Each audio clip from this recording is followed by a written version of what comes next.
नमस्कार। आज हम डिस्कस करेंगे अपने दौर का सबसे बड़े जहाज टाइटैनिक के बारे में। दुर्भाग्यवश ये जहाज अपनी पहली ही यात्रा में दुर्घटनाग्रस्त हो जाती है, जिसमें कई सारे लोगों का जानें चली जाती है। टाइटैनिक जहाज के घटना पे आधारित 1997 में हॉलीवुड में एक बहुत ही फेमस फिल्म बना था जिसका नाम था टाइटैनिक।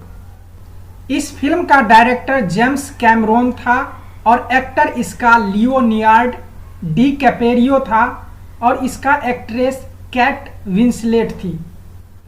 इस फिल्म ने बॉक्स ऑफिस पे धमाल मचा दिया था।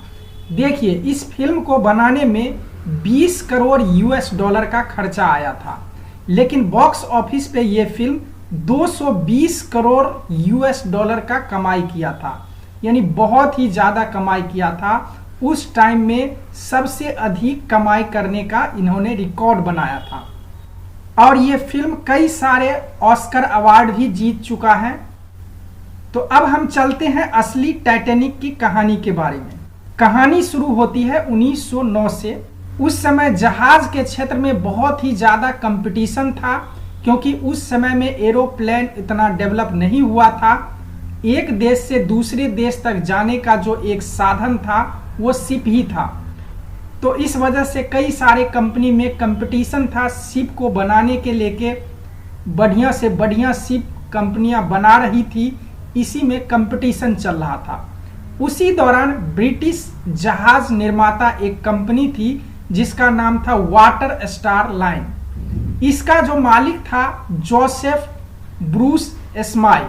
इन्होंने 1909 में एक जहाज का निर्माण शुरू करवाया जिसका नाम था RMS टाइटैनिक। इस जहाज का निर्माण बेलफास्ट आयरलैंड के हारलैंड और वोल्फ शिपयार्ड में शुरू किया गया था। इस जहाज को बनाने में 3000 लोगों ने दिन रात कड़ी मेहनत किया था और 26 महीनों में ये जहाज बनके तैयार हो गया था। तो ये देख सकते हैं, ये है टाइटैनिक जहाज। ये बहुत बड़ा उस टाइम का जहाज माना जाता है। अपने दौर का सबसे बड़ा जहाज टाइटैनिक को माना जाता है। इसके अंदर हर एक तरह का सुख सुविधा मौजूद था जो आज के जमाने में 5 स्टार और 7 स्टार होटल में भी अभी भी नहीं मिलता है। उस तरह का सुविधा इस जहाज में मौजूद था। इस जहाज का जो साइज था वो 17वीं मंजिल के बिल्डिंग के बराबर ऊंचा था। वहीं इस जहाज की लंबाई फुटबॉल के 3 मैदानों के बराबर थी। जहाज में रोज 800 टन कोयले की खपत होती थी, यानी इस जहाज की जो लंबाई जो था वो 299 मीटर का था। वहीं इसका चौड़ाई जो था वो 28 मीटर का था। वहीं इसकी ऊंचाई 53 मीटर का था, जो कि किल से इसकी ऊंचाई, जो जहाज होता है इसके अंदर किल होता है, जो किल पानी के अंदर होता है, वहां से इसकी ऊंचाई 53 मीटर का था। इस जहाज की स्पीड की अगर हम बात करें तो इसका स्पीड, मैक्सिमम स्पीड 43 किलोमीटर प्रति घंटा था। उस समय इस जहाज को बनाने में $7.5 मिलियन का खर्च आया था, जो कि अभी का अगर आंका जाए तो 145 मिलियन डॉलर होता है। जब ये जहाज बन के तैयार हो गया था तो इसको जब बाहर लाया गया था तो इसको देखने के लिए 1 लाख आदमी का भीड़ लग गया था। ये भी एक तरह का रिकॉर्ड ही था कि किसी जहाज को देखने के लिए 1 लाख लोगों का भीड़ लग जाए। इस जहाज की अगर इंटीरियर की बात करें, बहुत ही शानदार इंटीरियर था। देख सकते हैं, ये है जहाज का इंटीरियर पार्ट। ये स्टीयर है, सीढ़ी है जाने आने के लिए।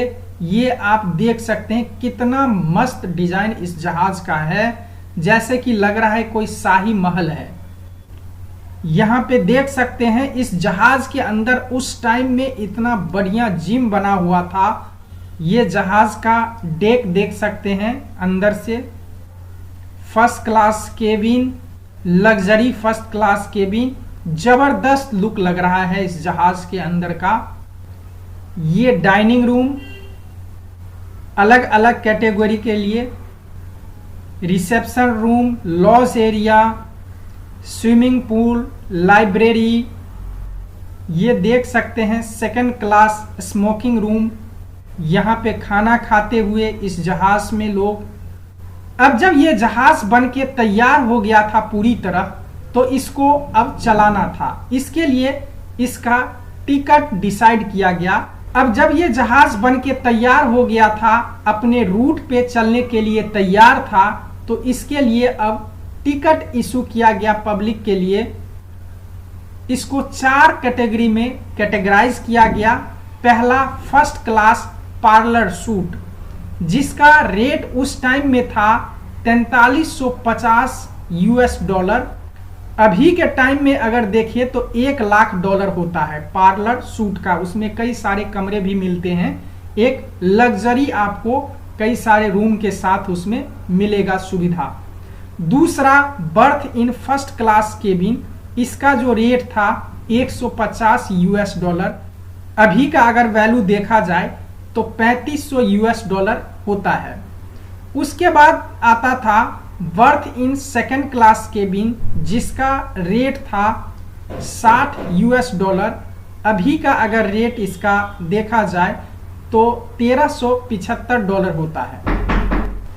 फिर चौथा कैटेगरी आता है birth in third class cabin, जिसका रेट तय किया गया था 15 से 40 यूएस डॉलर।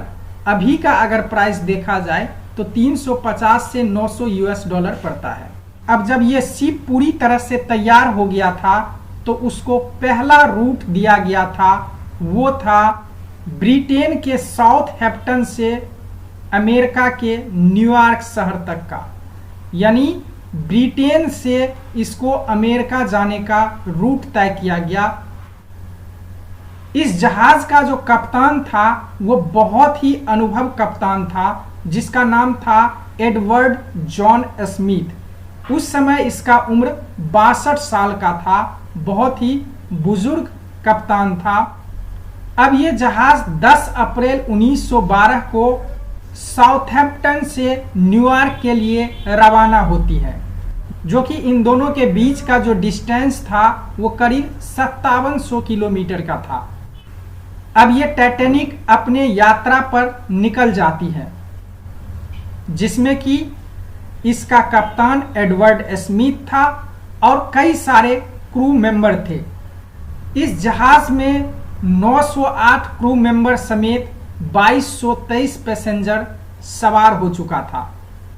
अब ये जहाज साउथहैम्पटन से चलना शुरू कर देती है और 4 दिनों तक अपनी यात्रा ये सही ढंग से करके निकल रही होती है। लेकिन 14 अप्रैल को इस जहाज के सामने एक बहुत बड़ा आइसबर्ग आ जाता है। रात का समय था, दिख नहीं रहा था पायलट को, और हुआ ये कि ये जहाज इस बर्फ के चट्टान से टकरा जाती है। टकराने के बाद बहुत बड़ा दुर्घटना हो जाता है। इस जहाज के अंदर पानी घुसने लग जाता है। पहले कहा गया था इस जहाज के बारे में, ये जहाज अनसिंकेबल है, ये कभी डूब ही नहीं सकता है ये जहाज। लेकिन ये अपनी पहली ही यात्रा में एक बर्फ के चट्टान से टकराने से इसका दुर्घटना हो जाता है। अब आप सोच रहे होंगे, इतना बड़ा जहाज इतने बड़े तकनीकी से बनाया गया था और एक आइस के चट्टान से टकराने से इसका दुर्घटना हो गया। लेकिन ये जो आइस का जो चट्टान था वो आम चट्टान नहीं था, वो बहुत ही बड़ा और बहुत ही डेंस वाला चट्टान था। कहा जाता है इस चट्टान के बारे में, ये चट्टान 10,000 साल पुराना था, जो कि पहले ग्रीनलैंड से अलग हुआ था। टकराने के बाद जहाज का जो ये वाला पोर्शन देख रहे हैं, शुरू में यहां से पानी जाना शुरू हो गया। अब इस जहाज को क्रू मेंबर्स और कप्तान जो था वो काफी इसको कंट्रोल करने की कोशिश करता है। कई सारे लोग को पता ही नहीं था कि जहाज में कुछ हुआ भी है, क्योंकि रात का समय था, बहुत लोग सो रहे थे। कप्तान और क्रू मेंबर्स काफी मेहनत करता है, काफी कोशिश करता है, लेकिन अब समझ जाता है कि ये जहाज कंट्रोल से बाहर है। अब जहाज कंट्रोल से जब बाहर हो गया तो कप्तान क्रू मेंबर्स को कहते हैं कि जितना इमरजेंसी प्रोटोकॉल है उसको तुरंत के तुरंत फॉलो किया जाए। यानी जब कोई जहाज दुर्घटना हो जाता है तो इमरजेंसी के वक्त जो जो काम किया जाना चाहिए वो काम करने के लिए सभी क्रू मेंबर्स को कहते हैं। अब ये दुर्घटना लोगों के लिए एक बहुत ही बड़ा खतरा था, क्योंकि यहाँ से समुद्र का तल 4 किलोमीटर तक डायरेक्ट अंदर था और यहाँ से कोई भूमि दूर दूर तक नहीं था। यानी 650 किलोमीटर तक कोई लैंड एरिया इस जगह के आसपास बिल्कुल नहीं था। यानी 650 किलोमीटर चलने के बाद ही कोई लैंड एरिया इसके पास आता। यानी बीच समुंदर में ये जहाज था। अब पहला इमरजेंसी प्रोटोकॉल के तहत जो जहाज का कप्तान था एडवर्ड स्मिथ, वो जहाज के जूनियर वायरलेस ऑफिसर से कहते हैं कि डिस्ट्रेस मैसेज छोड़ा जाए आसपास के एरिया में, ताकि कोई अगल बगल में कोई शिप होगा वो हमारे मैसेज को रिसीव करेगा और हमें बचाने के लिए आएगा। अब हेराल्ड करते क्या है कि अपने केबिन से मैसेज रिलीज करते हैं। अगल बगल के एरिया में जो भी उसके क्षेत्र में आता होगा उस एरिया में मैसेज रिलीज करते हैं, ताकि अगल बगल कोई अगर जहाज होगा उस तक ये मैसेज पहुंच जाए। क्योंकि सारे जहाज में अगल बगल के जो रेंज में होता था उसमें आपस में ट्रांजिस्टर लगा हुआ होता था, जिससे कि मैसेज एक दूसरे को कम्युनिकेट कर सके। तो इसी तरह जब हेरोल्ड ब्राइड ने मैसेज को रिले किया तो देखा कोई भी इस मैसेज को रिसीव नहीं कर रहा था। अब दूसरा प्रोटोकॉल अपनाया जाता है, जहाज के ऊपर से रॉकेट को फायर किया जाता है, ताकि अगल बगल जो भी लोग देख सके, इसको देख के ये पता कर सके कोई ना कोई मुसीबत है इसके पास और हमें बचाने के लिए आ जाए। ये सारे प्रोटोकॉल्स होता है जब कोई जहाज दुर्घटना हो जाती है तो ये सारे प्रोटोकॉल को फॉलो किया जाता है। उसके बाद क्या होता है, हेरोल्ड बार बार मैसेज को रिले करता रहता है, तो एक जहाज इनके मैसेज को रिसीव करता है जो कि इसके रेंज में था। यानी टाइटैनिक जहाज जहां दुर्घटनाग्रस्त हुआ था उससे 140 किलोमीटर के दूरी पर एक जहाज था और वो जहाज इनके मैसेज को रिसीव किया। उस जहाज का नाम था आरएमएस कार्पाथिया। लेकिन ये जहाज 140 किलोमीटर दूर था। अगर ये जहाज अपने मैक्सिमम स्पीड से भी आता तो भी उसको 3 घंटे कम से कम लग सकता था। अब जैसे ही हेराल्ड थॉमस कॉटेज ने, जो कि आरएमएस कार्पाथिया पे वायरलेस ऑपरेटर था, इन्होंने मैसेज को जैसे ही रिसीव किया अपने कप्तान को बताया और इनके जो कप्तान थे आरएमएस कार्पाथिया का, उन्होंने डिसाइड किया चलते हैं टाइटैनिक को बचाया जाए और ये फौरन वहां से चलना शुरू कर देते हैं। लेकिन जैसे कि आपको बताया ये 140 किलोमीटर दूरी पे था, अगर अपने मैक्सिमम स्पीड से भी आता तो उनको काफी टाइम लग सकता था। अब इनके पास कोई ऑप्शन नहीं बचा था, अब कोई बचाने वाला इनके पास नहीं आ सकता था इतने टाइम में।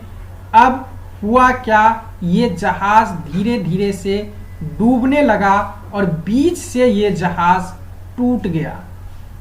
लोगों में भगदड़ मच गई और लोग लाइफ बोट की मांग करना शुरू कर दिया। शुरू में लोगों को ऐसा लग रहा था कि ये तो अनसिंकेबल जहाज है, ये कभी तो डूब ही नहीं सकता। लेकिन जब लोगों का धैर्य खत्म होने लगा तो लाइफ बोटों के लिए मांग करना शुरू कर दिया। तो बहुत ही जद्दोजहद के बाद क्रू मेंबर ने पहला लाइफ बोट रिलीज कर देता है और पहले लाइफ बोट में सिर्फ 27 आदमी ही होते हैं और लाइफ बोट लेके निकल जाते हैं। उसके बाद धीरे धीरे से सभी लाइफ बोट को रिलीज कर दिया जाता है इस जहाज के अंदर टोटल 20 लाइव बोट था, लेकिन इस जहाज के कैपेसिटी के अनुसार 64 लाइव बोट होनी चाहिए थी, लेकिन केवल 20 ही था। तो ये भी एक बहुत बड़ा सिक्योरिटी में इनके बहुत डिमेरिट पाया गया कि 64 जब कैपेसिटी थी तो 20 ही लाइव बोट क्यों लिया। अगर लाइव बोट पूरे रहता तो शायद सभी का जान बच गया होता, लेकिन लोगों को जैसे जैसे लाइव बोट मिल रही थी लोग ले के भाग रहे थे। लेकिन जो नियम था लाइव बोट इशू करने का, इमरजेंसी के टाइम में बैठाने का, उसके हिसाब से सबसे पहले बच्चों और महिला को बिठाया जाएगा, उसके बाद पुरुष को। अब लाइव बोट रिलीज कर दिया गया, लोगों के पास अब कोई ऑप्शन नहीं रहा और लोग जब धीरे धीरे शिप डूब रहा था, लोग पानी में कूद रहे थे जान बचाने के लिए, लेकिन पानी का जो स्थिति था यहाँ पे और ही खराब था। यहाँ का जो पानी जो था उसका टेम्परेचर 2 डिग्री सेल्सियस था, यानी इतने टेम्परेचर में 10 से 15 मिनट से अधिक सरवाइव करना मुश्किल था। इसलिए लोग जो कूद रहे थे वो हर 10 से 15 मिनट के बाद उसकी जानें चली जा रही थी।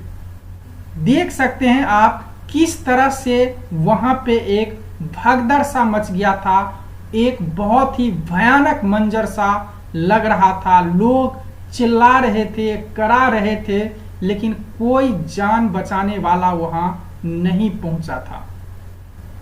उसके बाद धीरे धीरे ये जहाज टूटने लगता है और डूबने लगता है, और इस तरह से आप देख सकते हैं ये जहाज 4 किलोमीटर अंदर पानी के अंदर समा गया। और टूटने से पहले ये दोनों टुकड़ी जो था वो 700 मीटर की दूरी पे चला गया। उसके बाद जब सुबह होता है तो वो जो जहाज था जिसको मैसेज भेजा था, जिन्होंने मैसेज को रिसीव किया था, वो वहां पे टाइटैनिक के जगह पे पहुंचते हैं और जितने लाइव बोट पे सवार था उनको बचा लेते हैं। तो इस तरह से इस दुर्घटना में 700 लोगों को बचा लिया गया था और 1500 लोग मारे जाते हैं इस भयानक समुद्री जहाज के दुर्घटना में। देखिए इस दुर्घटना में सारे लोग बच सकते थे। एक पायलट की यहाँ पे मिसअंडरस्टैंडिंग की वजह से और उसके सही ढंग से काम नहीं करने की वजह से इस तरह से हो गया। क्या हुआ कि जैसे कि आपको मैंने बताया, जहाज डूबने लग गया और इमरजेंसी प्रोटोकॉल को फॉलो किया जा रहा था, डिस्ट्रेस मैसेज भेजा जा रहा था सभी जहाजों को जो उसके आसपास था। जहां पे टाइटैनिक का ये घटना हुआ था उससे सिर्फ 37 किलोमीटर पे एक जहाज वहां पे मौजूद था।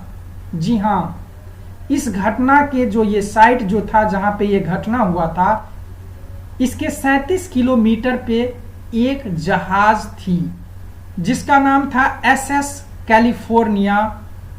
लेकिन वो उस समय वहां पे खड़ी थी और अपना ट्रांजिस्टर को बंद करके रखा था।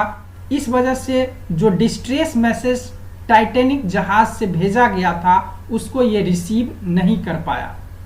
लेकिन जब वहां से रॉकेट फायरिंग किया जा रहा था उसको भी ये आइडेंटिफाई कर लिया था। यानी जो कप्तान था उस जहाज का, स्टैनली लॉर्ड, वो देख रहा था कि टाइटैनिक के ऊपर से कोई रॉकेट का रोशनी आ रहा है, वो भी इसको दिखाई दे रहा था, लेकिन इग्नोर कर दिया कि शायद पार्टी चल रहा होगा वहां पे, इस वजह से ऐसा हो रहा है। लेकिन सुबह जब इन्होंने देखा कि ये तो टाइटैनिक से आया हुआ इस तरह का मैसेज है, तो फौरन ये सुबह उस साइट पे पहुंचता है। तब तक तो लोगों की जान चली जा चुकी होती है। इस दुर्घटना में जो लोग बच के आए थे उसमें से 60% ऐसे थे जो कि फर्स्ट क्लास का टिकट लिया था, 42% ऐसे थे जो कि सेकंड क्लास का टिकट लिया था और बाकी 25% ऐसे थे जो कि थर्ड क्लास के थे। यानी जो फर्स्ट क्लास का जो टिकट लिया था उसके आसपास ही लाइव बोट था, इस वजह से वो जल्दी से लाइव बोट लेके निकलने में वो कामयाब हुए। ये जहाज 11:40 पे डूबना शुरू किया और 2:20 पे ये जहाज पूरी तरह से डूब गया। यानी इसको डूबने में 2 घंटा 40 मिनट लगा था। अगर 2 घंटे 40 मिनट के अंदर इनको अगर कोई हेल्प मिल जाता तो शायद सारे लोग बच सकते थे। जैसे कि SS कैलिफोर्निया वो पास में था, वो 1 घंटे के अंदर आ सकता था। अगर वो मैसेज, अगर डिस्ट्रेस मैसेज को अगर रिसीव कर लिया होता टाइम पे तो सारे लोग बच सकते थे। दुर्घटना के बाद जो लोग मारे गए थे उसमें से 337 ही शव प्राप्त हुए, बाकी हो सकता है वो टाइटैनिक के साथ ही नीचे चला गया हो। जब ये घटना हो गया ये पूरे दुनिया के अखबारों में छपने लग गया कि टाइटैनिक अपने पहली ही यात्रा में डूब गई, जिससे कई सारे लोग मारे गए। जब ये दुर्घटना हो जाता है फिर ब्रिटिश सरकार एक जांच कमेटी को नियुक्त कर देता है, जो कि लॉर्ड मर्सी की अध्यक्षता में इसका जांच किया जाता है। अब ये जहाज ब्रिटेन के साउथ मैनहट्टन से अमेरिका का न्यूयॉर्क जा रहा था, तो कुछ अमेरिका का भी जिम्मेदारी बनता है इसमें। फिर अमेरिका गवर्नमेंट ने भी एक जांच कमेटी का गठन कर देता है, जो कि सेनेटर विलियम एल्डन स्मिथ के अध्यक्षता में इस कमेटी का गठन किया जाता है। अब जब इस कमेटी का रिपोर्ट आता है तो बहुत सारे तथ्य सामने आता है।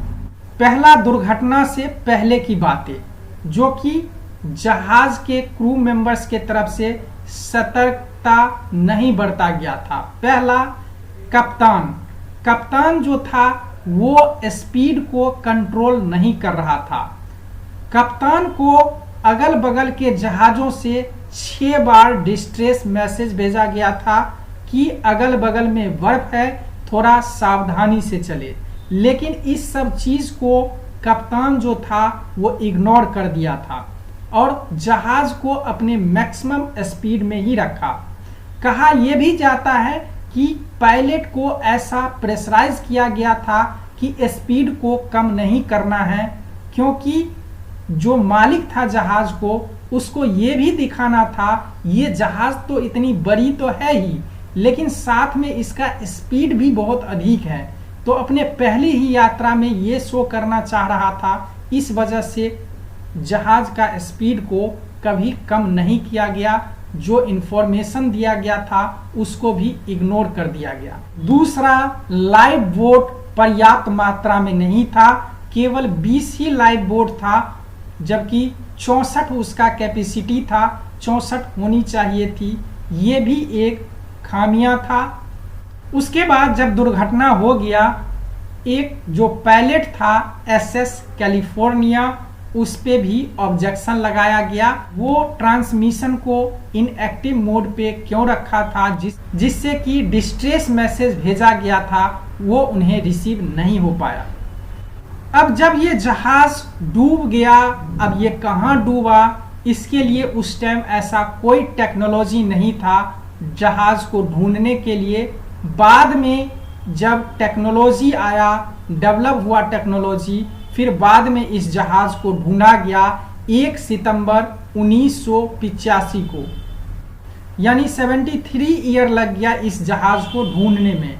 73 साल के बाद इस जहाज को ढूंढा गया, जब टेक्नोलॉजी पूरी तरह से आ गया।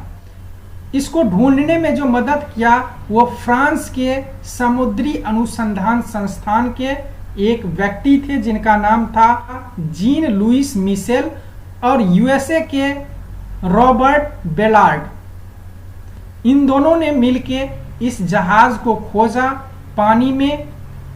यहाँ पे देख सकते हैं एक विशेष टेक्नोलॉजी से इस जहाज को खोजा गया। यहाँ पे आपको एक ड्रोन कैमरा दिखाई दे रहा होगा। इस जहाज का पूरी तरह से पिक्चर्स लिया। इस कंडीशन में ये जहाज है, यहाँ पे आप देख सकते हैं। ये है टाइटैनिक का पार्ट जो पानी में डूबा हुआ है।